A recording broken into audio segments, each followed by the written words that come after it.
Excuse me, Frank. We have a question from the floor, please. Excuse me. Mayor? Yeah, well, of course. First thing that we need to do is to dispel the myth that there is so much wasteful spending in the city of Atlantic City. Since 2007, the state has had an occupation over municipal government in the city of Atlantic City and has had oversight and control over spending. They had a physical occupation, they left, they still watch us from afar. Every contract that's approved in the city of Atlantic City has to be approved by the state.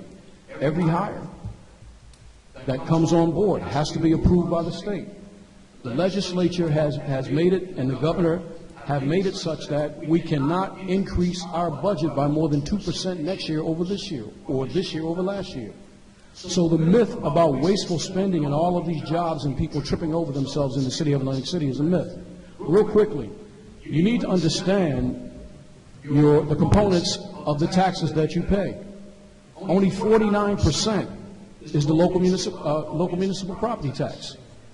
35% goes to the Board of Education, whose budget has increased at twice the rate of the city. 14% goes to the county. We give them 14% of the money that's remitted to us, but we don't give back 14% of the services.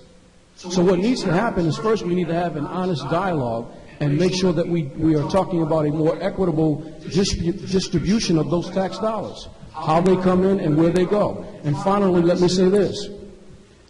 It is patently unfair to allow one segment of the business community to choose the methodology by which they are taxed.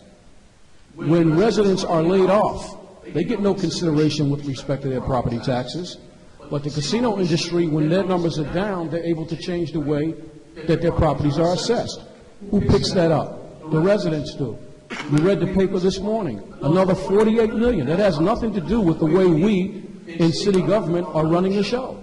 It has everything to do with a system that is just patently unfair. And so we need to talk about that, starting with our state legislatures, to come up with ideas, not just the mayor and city council. We're all in this together. Where are your ideas? I don't hear anybody with an idea about how to fix this. All we hear from people like Chris Brown is there's too many cars and too many council clerks. Come with some solutions to fix the problem. And with that, I have to leave. I have a 7:30 appointment. Thank you. Thank you, Mr. Langford.